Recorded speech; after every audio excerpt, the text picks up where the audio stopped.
अब है अगला चैप्टर हमारे पास, वो है औद्योगिकरण की मुख्य समस्या क्या है, उद्योगों की क्या समस्या है, उद्योगों का विकास का क्या महत्व है। सबसे पहले हमारे पास प्रश्न बनता है, औद्योगिक विकास का क्या मतलब, क्यों ज़रूरी है औद्योगिक विकास। तो औद्योगिक विकास का निम्नलिखित महत्व है। संतुलित विकास, सभी क्षेत्रों का संतुलित विकास हो, सभी प्रदेशों का संतुलित विकास हो, इसके लिए उद्योगों का होना बहुत ज़रूरी है। उद्योगों का तीव्र विकास होने से उद्योगों की उत्पादकता, उत्पादन बढ़ता है, लोगों को रोज़गार मिलता है, ताकि सभी क्षेत्रों का विकास तेज़ी से हो, लोगों की आय बढ़े, प्रदेशों की आय बढ़े। इसके लिए सभी क्षेत्रों में उद्योगों का स्थापित होना ज़रूरी है। उसके पूंजी निर्माण में वृद्धि, पूंजी निर्माण में वृद्धि बचत और उसके निवेश पर निर्भर करती है। औद्योगिक विकास के फलस्वरूप लोगों की आय बढ़ जाती है, आय बढ़ने से वो कुछ भाग बचा लेते हैं और कुछ भाग खर्च करते हैं। जो आय का जो भाग बचा लेते हैं उसे फिर निवेश करते हैं, उद्योगों में निवेश करते हैं, उससे पूंजी निर्माण होती है। फिर राष्ट्रीय आय में वृद्धि, औद्योगिक विकास के फलस्वरूप उद्योगों की आय बढ़ती है, उद्योगों की आय बढ़ने से लोगों की आय बढ़ती है, उनकी प्रति व्यक्ति आय बढ़ती है। तो इसी साथ कई क्षेत्र और भी विकसित होते हैं, जिसके कारण देश की आय भी बढ़ने लगती है। फिर रोज़गार में वृद्धि, जिस तरह कृषि सबसे ज़्यादा महत्वपूर्ण है रोज़गार दिलाने के लिए। कृषि के बाद अगर कोई क्षेत्र है जो सबसे अधिक रोज़गार दिलाता है, वो है औद्योगिक क्षेत्र। तो औद्योगिक क्षेत्रों में वृद्धि होने के कारण लोगों को रोज़गार मिलता है, श्रमिकों की मांग बढ़ती है, श्रमिकों को रोज़गार मिलता है और उनकी आय बढ़ती है। फिर कृषि का विकास औद्योगिक विकास के कारण ही संभव हो पाता है। उद्योगों का विकास होने के कारण इन उद्योगों को कच्चे माल की आवश्यकता होती है, और ये कच्चे माल की आपूर्ति जो है वो केवल कृषि क्षेत्र के द्वारा ही पूरी हो पाती। फिर 1956 की औद्योगिक नीति क्या आती है और इसकी क्या विशेषताएं। 1956 की औद्योगिक नीति जो लागू की गई थी उसकी विशेषताएं थी उद्योगों का वर्गीकरण। उद्योगों को 3 क्षेत्रों में बांट गया। सार्वजनिक क्षेत्र के उद्योग, ठीक है, जिसमें सरकार के उद्योग आते हैं, जिसे सार्वजनिक क्षेत्र के उद्योग कहा जाता है। निजी क्षेत्र में वो उद्योग आ जाते हैं जो निजी सरकार के अलावा जो प्राइवेट लोग स्थापित करते हैं। इसके लिए सरकार के द्वारा कुछ निजी क्षेत्र में उद्योगों को बढ़ावा देने के लिए उनको परमिशन दी गई कि वो उत्पादन करें, जबकि सार्वजनिक क्षेत्र में सरकार स्वयं, इनको पब्लिक सेक्टर कहते हैं, उसमें सरकार खुद उत्पादन करती है। सार्वजनिक क्षेत्र में 12 उद्योगों को सरकार ने अपने नियंत्रण में रखा, जबकि बाकी सभी उद्योगों को निजी क्षेत्रों में सौंप दिया। अगर निजी क्षेत्र में और कुछ उद्योग भी थे जिनको हम जिन्हें ऊपरी 2 सीमा के अंतर्गत जो उद्योग नहीं आते, उन्हें भी तृतीय क्षेत्र में शामिल किया गया। 1956 की औद्योगिक नीति के कारण लघु कुटीर उद्योगों पर बल दिया गया और छोटे उद्योगों के लिए भेदात्मक कर नीति लगाई गई, ताकि इनको ज़्यादा से कम कर लगाए जाएं और दूसरे उद्योगों पर ज़्यादा कर लगाए जाएं, और इन्हें कई प्रकार की वित्तीय सहायता भी दी गई। संतुलित क्षेत्रीय विकास, संतुलित सभी क्षेत्रों को संतुलित विकास करने के लिए ऐसे उद्योगों की स्थापना पर ज़्यादा बल दिया गया, ताकि ये उद्योग पिछड़े से पिछड़े क्षेत्रों में स्थापित किया जा सके, ताकि उन लोगों को जो रोज़गार नहीं मिल पाता उनको रोज़गार मिले और उनकी आय बढ़े। सहकारिता को बढ़ावा देने के लिए सरकार ने कई प्रकार के प्रयास किए। इसमें सरकार ने सहकारी क्षेत्र उद्योग स्थापित होने की पहचान करके उनसे प्राप्त होने वाले लाभों के बारे में अधिक बल दिया और ऐसे उद्योगों को स्थापित करने पर ज़्यादा बल दिया, और लोगों को सहकारी उद्योगों की स्थापना पर बल दिया, कॉरपोरेशन पर बल दिया गया। अब अगला प्रश्न हमारा, औद्योगिक लाइसेंस नीति कब लागू की गई। लाइसेंस नीति कब लागू हुई जिसमें लाइसेंस लेना अनिवार्य कर दिया। 1951 की औद्योगिक नीति को ही लाइसेंस नीति भी कहा जाता है। इसमें लाइसेंस लेना अनिवार्य कर दिया गया। ऐसे उद्योग जिन्हें लाइसेंस लेना अनिवार्य थे, जिनकी स्थायी पूंजी 10 लाख तक रुपए की हो, उनके लिए लाइसेंस लेना अनिवार्य किया गया। लाइसेंस में क्या होता है, लाइसेंस में जिस चीज़ का उत्पादन कर रहे हैं उसका नाम होना चाहिए, कारखाना कहाँ स्थापित किया जाना है उसका पता होना चाहिए, और उत्पादन कितना करना है इसके बारे में जानकारी दी होती है, तभी लाइसेंस मिलता है। इसके अंतर्गत बड़े उद्योगों की परिभाषित किया गया। ऐसे उद्योग जिनमें 20 करोड़ रुपए से अधिक पूंजी लगी उन्हें बड़े घराने का नाम दिया गया। बाद में इस सीमा को बढ़ाकर 100 करोड़ कर दिया गया। बड़े घराने, बिग हाउस, ऐसे बड़े उद्योगपति हैं जो बड़े पैमाने पर उत्पादन करते हैं। फिर उत्पादन क्षमता संबंधी लाइसेंस लेना, फिर उत्पादन क्षमता बढ़ाने के लिए भी लाइसेंस लेना अनिवार्य कर दिया गया। एक सीमा से अधिक आप उत्पादन तब तक नहीं बढ़ा सकते जब तक आपके पास लाइसेंस ना हो।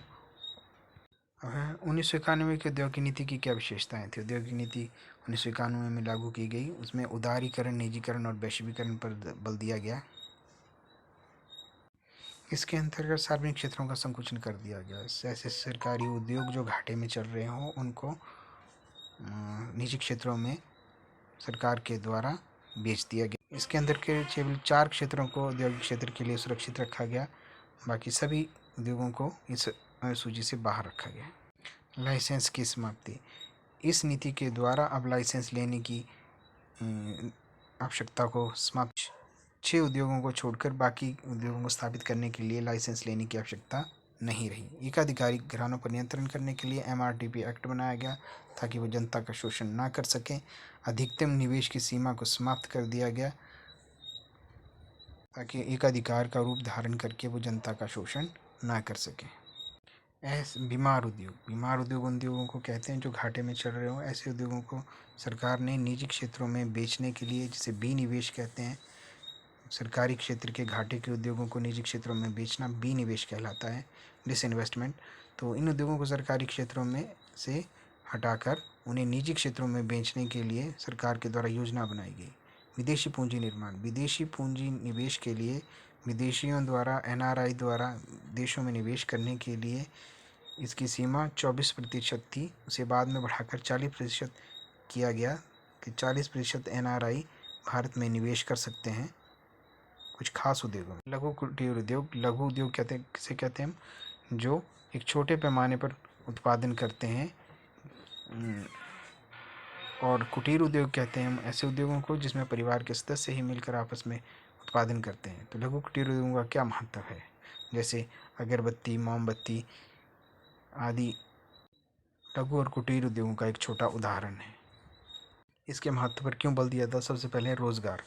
लघु कुटीर उद्योग श्रम प्रधान होते हैं, श्रमिकों के साथ ज़्यादा इस्तेमाल किया जाता है। इनमें पूंजी की आवश्यकता भी कम होती, कम पैसे से ये स्थापित हो जाते हैं, इसलिए सभी लोगों को रोजगार दे पाते हैं।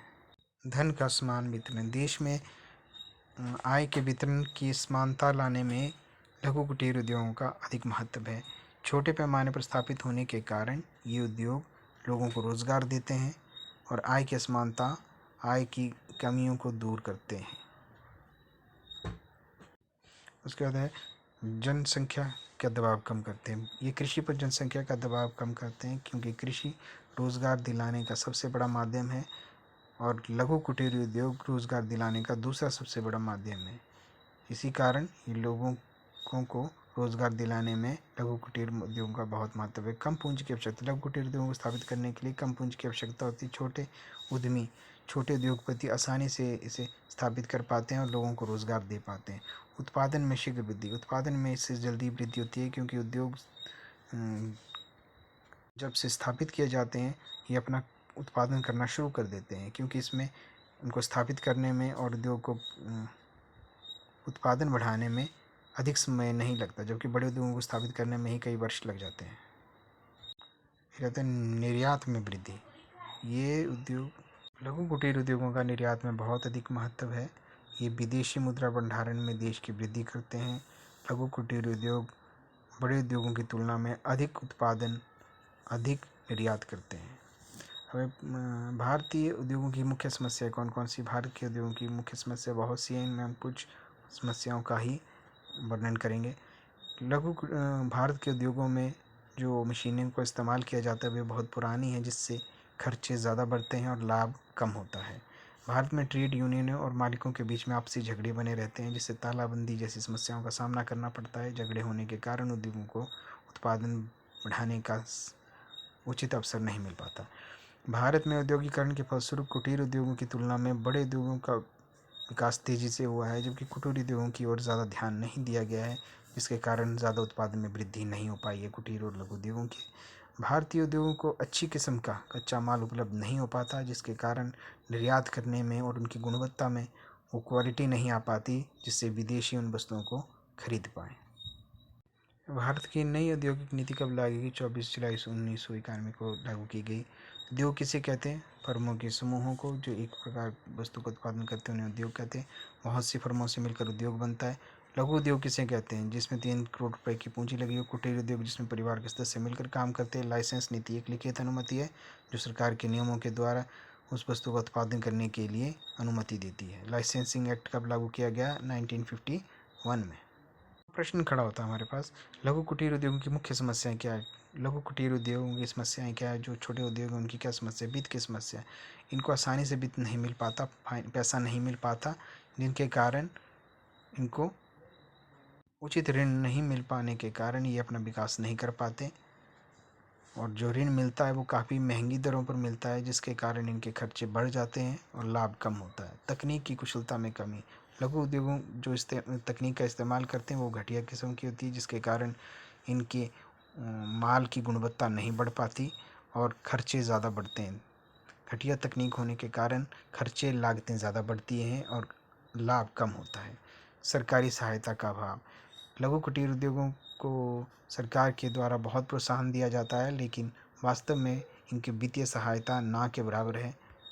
सरकारी सहायता बिल्कुल कम होती है, जिसके कारण ये विकास नहीं कर पाते। जैसे बिजली इन्हें ऊंची दरों पर मिलती है, कमर्शियल रेट पर मिलती है, जिसके कारण इनका विकास नहीं हो पाता। फिर विदेशी प्रतियोगिता का इनको सामना करना पड़ता। विदेशी मालों की तुलना में इनका माल पुरानी तकनीक होने के कारण इनकी गुणवत्ता में कमी आने लगती है। फिर नई 1991 की औद्योगिक नीति की क्या विशेषता है? इसके फलस्वरूप क्या होता है? नई औद्योगिक नीति की, जिसे हम एलपीजी की नीति के नाम से भी जानते हैं, इसकी विशेषताएं क्या है? पंजीकरण की समाप्ति। अब इसके अनुसार नई औद्योगिक नीति के अनुसार पंजीकरण योजनाओं को समाप्त कर दिया गया और सार्वजनिक क्षेत्र की भूमिका को सीमित कर दिया गया कि सार्वजनिक क्षेत्र के उद्योगों को निजी क्षेत्रों में बेच दिया। अब हमने पीछे भी डिस्कस किया विदेशी पूंजी निवेश में। विदेशी पूंजी निवेश की सीमा को बढ़ा दिया गया और नए उद्योग स्थापित करना है। अब नए उद्योगों को स्थापित करने के लिए केंद्र से कोई अनुमति की आवश्यकता नहीं रही।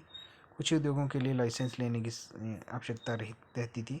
आयात सुविधाओं में वृद्धि की गई। अब कुछ उद्योग जो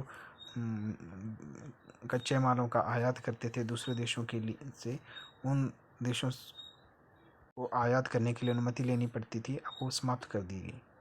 अब मशीनों का आयात करने लगे, नई नई तकनीकों का इस्तेमाल करने लगे और आयात करने लगे, जिससे उत्पादन की लागत कम हो और लाभ बढ़े।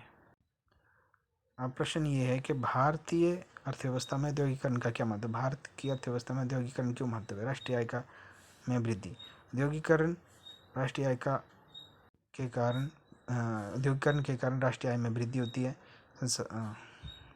लोगों की प्रति व्यक्ति आय और जीवन स्तर में वृद्धि होती है।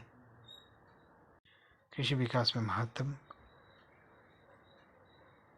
औद्योगिकरण ने कृषि पर रोजगार के भार को कम करने में सहायता की है। अब कृषि के अलावा लोगों को रोजगार औद्योगिक क्षेत्र भी दिलाता है। उत्पादकता में वृद्धि। अब औद्योगिक क्षेत्र में उत्पादकता में वृद्धि हुई है। मशीनों के प्रयोग के कारण उनकी उत्पादन करने की क्षमता बढ़ी है और नई तकनीकों का इस्तेमाल होने के कारण लागतों में कमी आई है।